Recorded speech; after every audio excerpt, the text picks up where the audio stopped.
D조 그룹 8번째 과제 설명을 시작하도록 하겠습니다. 가장 먼저 문제를 살펴보도록 하겠습니다. 이번 과제는 여러 가지 조건을 만족하면서 단면이 타원인 비행기 날개를 가장 가볍게 설계하는 것이 저희의 과제였습니다. 첫 번째 조건으로는 비행기 끝의 디스플레이스먼트가 1보다 작아야 하며 물질의 세이프티 팩터가 2보다 작아야 한다는 것이 조건이었습니다. 1번 조건과 2번 조건을 만족하는 가운데 가장 질량이 작은 날개를 설계하는 것이 저희의 포인트였습니다.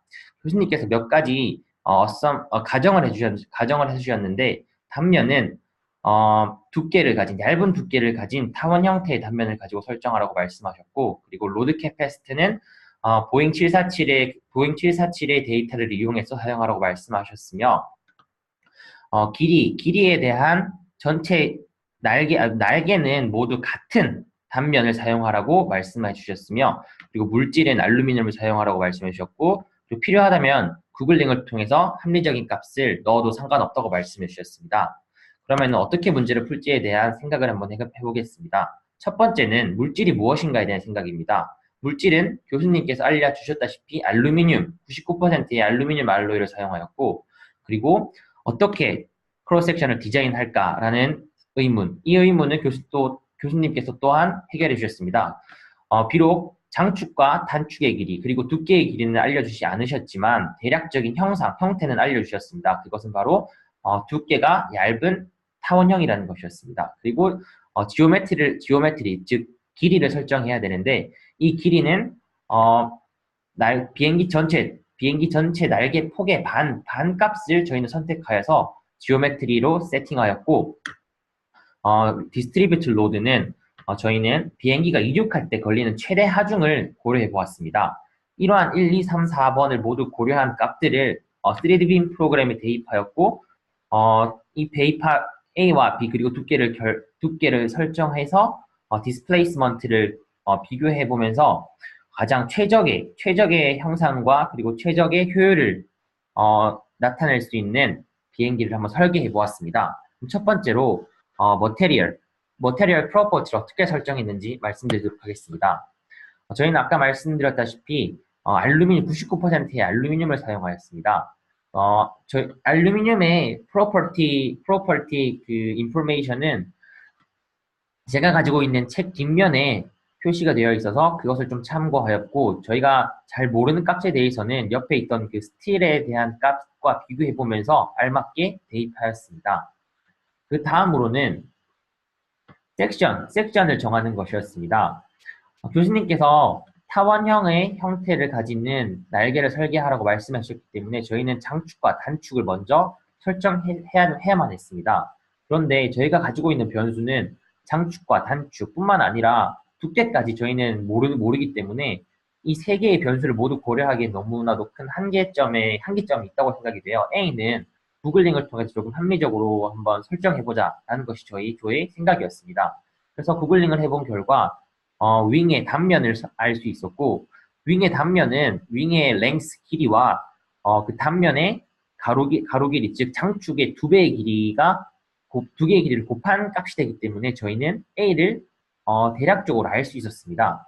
그 결과 윙 에리아는 377제곱미터였고, 이 값은 날개 두 짝의 면적을 합한 값이었기 때문에 한쪽 면의 면적은 188.5 제곱미터라는 것을 알 수 있었습니다. 아까 말씀드렸다시피 한쪽의 윙 면적은, 날개의 면적은 길이에다가 그 장축의 두 배를 곱한 값이 되는 것을 알 수 있습니다. 그래서 등식을 세워보았고, 이 등식을 통해서 라디우스 A, 장축의 길이를 계산해 본 결과 장축의 길이는 3.4524m라는 것을 알 수 있었습니다. 저희는 이 값을 계속 가지고 두께와 그리고 B, 단축을 서로 비교해 보면서 저희는 디스플레이스먼트가 1보다 작은지 큰지에 대한 고민을 해보면서 최적의 설계를 해보았습니다. 그 다음으로는 지오메트리 인포메이션에 들어갈 날개의 길이를 한번 살펴보는 것이었습니다. 날개의 길이는 구글링을 통해서 살펴보았는데 보잉 747의 윙스팬, 즉 날개 끝과 끝 사이의 길이는 60m라는 것을 알 수 있었고, 또한 인터널 캐빈 윗이라는 그 비행기 몸통의 폭 또한 5.4m라는 것을 알 수 있었습니다. 저희는 3D 프로그램의 날개의 한쪽 부분만 생각해서 문제를 풀 예정이었기 때문에 한쪽 날개의 길이에 대해서 한번 살펴보고 계산해 본 결과 한쪽 날개의 길이는 윙스팬의 길이에서 인터널 캐빈 랭스를 뺀 값의 반값이라는 것을 저희는 알 수 있었고 그 값은 27.3m라는 것을 알 수 있었습니다. 또한 지오메트리 인포메이션의 노드 값을 쳐서 얼마나 그 길이에 대해 세분화해서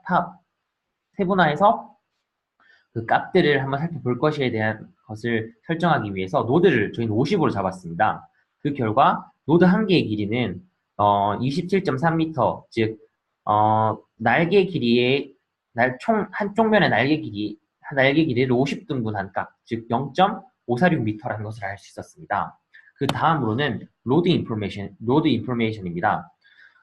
저희 조는 비행기가 뜰 때 가장 큰 하중을 양 뒷짝의 날개에서 받을 것이라 생각이 들었고, 구글링을 통해서 Maximum Take Off Weight라는 이륙 최대 하중을 알 수 있었습니다. 그 값은 22만 7,930km라는 것을 알 수 있었고, 이 값을 뉴턴 단위로 9.81을 곱해서 뉴턴 단위로 환산해보고, 그리고 이 값은 두 짝의 여기서 나온 maximum takeoff weight라는 값은 양쪽 날개에 걸리는 값이었기 때문에 나누기 2를 해서 한쪽 날개에 걸리는 maximum takeoff load를 구했습니다. 그 값은 1.117 메가뉴턴 정도가 되었고, 이 값은 이 날개에 걸리는 총 하중이기 때문에 또 각각의 노드에 대해서 걸리는 분포 하중을 구해야지만 저희는 분포 하중을 구하고 분포 하중과 노드의 길이를 곱해서 그 노드에 걸리는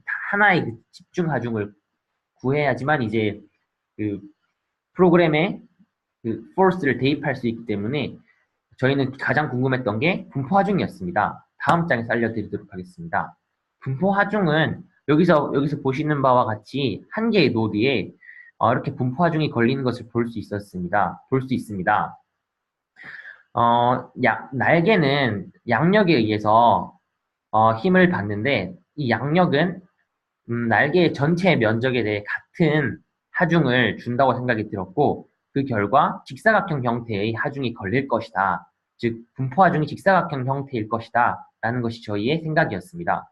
그래서 직사각형 형태의 면적은 이러한 면적은 아까 구한 maximum takeoff load의 값과 같음을 저희는 알 수 있었고 그래서 Q라는 distribute load Q 곱하기 27.3 즉 전체적인 날개의 길이를 곱한 값은 1.117 메가뉴턴 즉 takeoff load라는 것을 통해서 이러한 등식을 세울 수 있었습니다. 그래서 등식을 풀어본 결과 Q distribute load는 4만 1000뉴턴 per 미터 정도의 디스트리뷰트 로드가 걸린다는 걸 알 수 있었고 이 값에다가 노드 한 개의 길이를 곱하게 되면은 노드 한 개에 걸리는 집중 하중으로 바뀌고 그 값은 약 0.2236 메가뉴턴이라는 것을 알 수 있었습니다.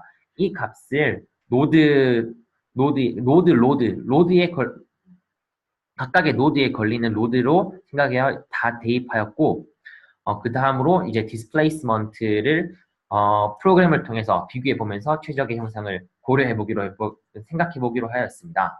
그 다음으로는 조건 중 세이프티 팩터가 이보다 작아야 한다는 조건을 만족하기 위해서는 가장 작은 두께는 얼마가 될 것인가라는 생각을 한번 해보았습니다. 그래서 세이프티 팩터의 정의는 실제 걸린 능력분의 그 재료가 버틸 수 있는 가장 큰 항복 능력이 정의입니다. 그래서 이 쉐어링 yield 스트레스는 저희가 가지고 있는 책의 뒷면에서 참조하였고 그 값은 55 메가파스칼이라는 것을 알 수 있었습니다. 그래서 maximum practical shear stress가 얼마인지를 한번 살펴보니까 55 메가파스칼을 2로 나눈 값, 즉 27.5 메가파스칼보다는 작다라는 것을 알 수 있었고 또한 이 shear stress는 어떻게 구해질까라는 생각을 해보았을 때 저희가 배운 개념을 개념을 가지고 와서 한번 생각해 보았습니다. 즉, 단면적분에 그 단면적에 걸리는 shear force가 shear stress라는 것을 저희는 알고 있었고, 저희가 궁금했던 건 이제 단면적은 얼마일까라는 의문이었습니다. 단면적은 타원이기 때문에, 그래서 속이 뚫린 타원이기 때문에, 가장 큰 타원에서 가장 작은 타원을 뺀 값이 지금 보시는 바와 같은 타원의 단면적이 될 것이다라는 생각을 하였고, 그 값을 구해본 결과, 파이 곱하기 a 플러스 b의 두께를 곱한 값이라는 것을 알게 되었습니다. 그래서 이 값을 여기다 넣어 주었고, 정리해 본 결과, 이러한 등식, 즉, 어, 삼- 파이 곱하기 a 플러스 b 곱하기 t는 0.002589보다 커야 한다는 부등식을 얻을 수 있었습니다. 그래서 저희가 만약에 b를 1이나 2나 혹은 다른 값으로 정했을 때 각각의 경우에 대해서 가장 작은 두께를 값으로 알 수 있었습니다. 뒷장에서 한번 살펴보도록 하겠습니다. 저희는 b를 1, 그리고 b가 1.5, b가 2m일 때의 b가 2m일 경우를 세 가지로 총 나누어서 한번 살펴보았습니다. b가 1일 때는 가장 최소 두께가 0.000475m가 되었고, b가 1.5일 때는 가장 얇은 두께, 세이프티 팩터를 2를 넘기지 않는 가장 얇은 두께는 0.000524m. 그리고 B일 때 세이프티 팩터가 이보다 작음을 만족하는 가장 최소의 두께는 0.000518m라는 것을 알 수 있었습니다. 이 값들은 엄청나게 얇은 값이기 때문에 저희가 이 값보다는 조금 더 큰 값을 3D 빔 프로그램에 대입해서 디스플레이스먼트를 한번 살펴보았는데, 뒷장에서 설명해 드리도록 하겠습니다. 첫 번째 경우입니다. B가 1일 때 가장 이상적인 교수님께서 주어주신 조건을 모두 만족하면서 또한 질량이 가장 작은 두께는 얼마일까에 대한 것을 살펴보기 위해서 프로그램을 여러 번 돌려보았습니다. 저희는 애초에 어떤 값을 넣었을 때 디스플레이스먼트가 1과 근접할까라는 1m와 디스플레이스먼트가 1m 정도일까라는 가늠을 할 수 없었습니다. 그래서 그냥 임의로 t가 약 0.01, 즉 한 1cm 정도의 두께를 가진 빔을 한번 생각해 보았고, 그 경우에 프로그램을 돌려본 결과 제일 끝부분에 디스플레이스먼트가 4.647674m 정도를 674m 정도가 된다는 것을 알 수 있었습니다. 그래서 저희가 첫 번째 조건이 디스플레이스먼트가 1보다 작아야 하는데, 지금 이 경우는 그 조건을 만족하지 않기 때문에 두께가 더 두꺼워야, 이 두께가 더 얇아야 한다는 것을 저희는 추정할 수 있었고, 잘못했습니다. 그 두께가 좀 더 두꺼워야 한다는 것을 저희는 추정할 수 있었고, 약 한 30배 정도를 또 임의로 한번 해본 결과, 디스플레이스먼트가 33cm 정도 나왔고, 첫 번째 조건을 충분히 만족한다는 것을 알 수 있었습니다. 그래서 저희가 구하고자 하는 이상적인, 즉, 질량이 가장 가벼우면서 디스플레이스먼트가 1을 넘지 않는 그 두께는 0.01, 즉 1cm, 두께가 1cm인 것과 두께가 30cm인 것 사이에 있다고 저희는 확신할 수 있었습니다. 그래서 두께를 조금 더 얇게 해서 디스플레이스먼트를 조금 키워서 이제 질량을 좀 더 가볍게 해보자라는 저희의 생각을 통해서 이 두께를 2분의 1배 해보았습니다. 그 결과 t가 0.15라는 것을 알 수 있었고, t가 0.15일 때는 디스플레이스먼트가 근 50cm 정도, 즉 47cm 정도 되는 것을 살펴보아 할 수 있었습니다. 그래서 한 번 더 2로 나눈 값, 즉 t가 0.075m일 때 제일 끝단에서의 디스플레이스먼트를 한번 살펴보았는데, 그 값은 77cm, 여전히 1m보다는 좀 더 많이 작은 값이 나온 것을 살펴볼 수 있었고, 한 번 더 2분의 1 값을 생각해 보았습니다. 그래서 t가 0.0375일 때는 디스플레이스먼트가 1.374m라는 것을 알 수 있었는데, 이 값은 주어진 조건을 만족하지 않는, 하지만 가장 근사한 두께라는 것을 알 수 있었고 이보다는 조금 더 두껍게 한번 생각해 보자라는 것을 가지고 그 다음번 데이터를 한번 살펴보았습니다. 그래서 t가 0.037호일 때는 1m를 넘고 그리고 t가 0.075일 때는 아까 77cm 정도로 조금 무겁지만 디스플레이스먼트가 작은 형태를 살펴볼 수 있었기 때문에 저희는 질량을 최소한으로 하기 위해서 t가 0.05m일 때를 한번 살펴보았습니다. 그 결과 디스플레이스먼트가 0.074인 것을 알 수 있었고 두께가 이보다 조금만 더 얇게 된다면 이거보다 조금만 더 두껍게 된다면 어, 이보다 더 두껍게 된다면 디스플레이스먼트가 줄 것이라는 추정을 할 수 있었습니다. 그래서 0.01m 추가된 0.06m 두께가 0.06m일 때를 살펴보았고 그때의 디스플레이스먼트 92.4cm 그리고 한 번 더 조금 줄여서 t가 0.05m일 때는 거의 1m에 근접한 하지만 1m보다 작은 최적의 단면과 두께를 알 수 있었습니다. 그래서 정리해본 결과 데이터 10이었습니다. 아까 그 값이. 그래서 A가 3.45249, B가 1이고 T가 0.055이면 디스플레이스먼트가 99.22cm라는 것을 알 수 있었고 이 값은 조건 1과 조건 2를 모두 만족하는 값으로서 질량이 가장 가벼운, 즉 B가 1일 때 질량이 가장 가벼운 데이터라는 것을 알 수 있었습니다. 그래서 B가 1일 때 그리고 T가 0.055일 때 날개의 질량은 이 식을 통해서 구할 수 있었습니다. 그래서 56.9kg인 것을 알 수 있었고 그 다음으로는 두 번째 케이스인 B가 1.5m일 때를 한번 살펴보았습니다. B가 1.5일 때를 살펴보았더니 저희는 아까 제일 처음의 경우를 통해서 T가 대충 어느 정도 되면은 디스플레이스먼트가 1에 근접하겠구나라는 생각을 할 수 있었습니다. 그래서 T를 0.02m를 넣어본 결과 디스플레이스먼트가 약 1.2m 정도 나온 것을 살펴볼 수 있었고 이보다 조금만 더 두껍다면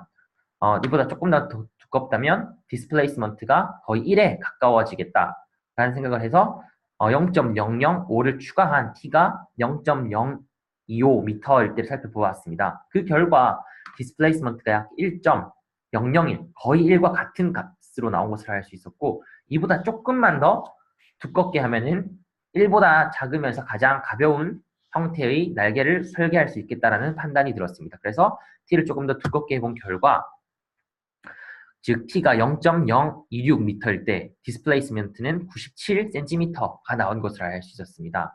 그래서 저희는 B가 1.5일 때 그리고 t가 0.026m일 때 디스플레이스먼트가 1에 거의 제일 가깝다는 것을 알 수 있었고 이때 조건 1과 조건 2를 만족하면서 가장 가벼운 형상이라는 것을 알 수 있었습니다. 그래서 그때의 질량을 구해본 결과 29.9kg인 것을 알 수 있었습니다. 그리고 나서 마지막으로 세 번째 케이스를 한번 더 해보았습니다. 세 번째 케이스는 B가 2일 때입니다. B가 2일 때는 B가 2이고 T가 0.1일 때를 한번 리퍼런스 값으로 한번 대입해 본 결과 디스플레이스먼트가 1보다 굉장히 작은 32.76cm가 나온 것을 알 수 있었습니다.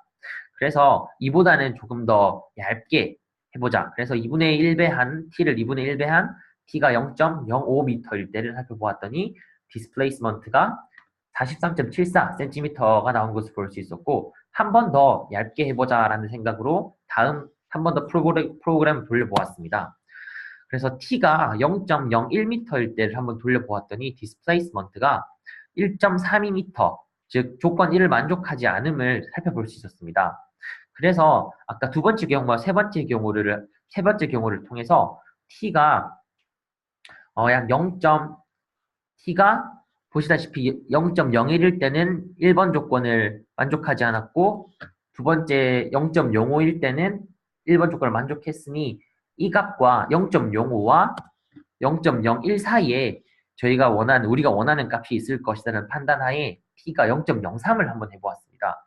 그 결과 디스플레이스먼트가 58.39cm가 나왔고, 한 번 더 해본 결과 t가 0.02m일 때는 76cm, 한 번 더 얇게 해본 결과, 즉 t가 0.0015m일 때 한 번 해본 결과 디스플레이스먼트가 95cm, 1m가 조금 안 되면서 조건 1을 만족하는 값을 알 수 있었습니다.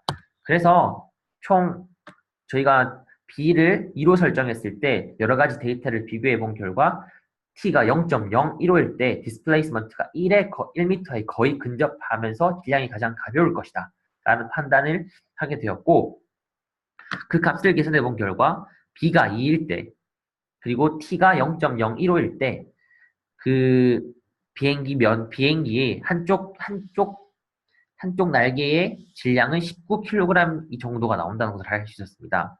그래서 각각의 경우, 즉 B가 2일 때의 최적, B가 1.5일 때의 최적, B가 1일 때의 최적의 그 질량을 한번 비교해 본 결과, 여기 보이는 B가 2이면서 T가 0.015일 때 가장 질량이 가볍다는 것을 알 수 있었습니다.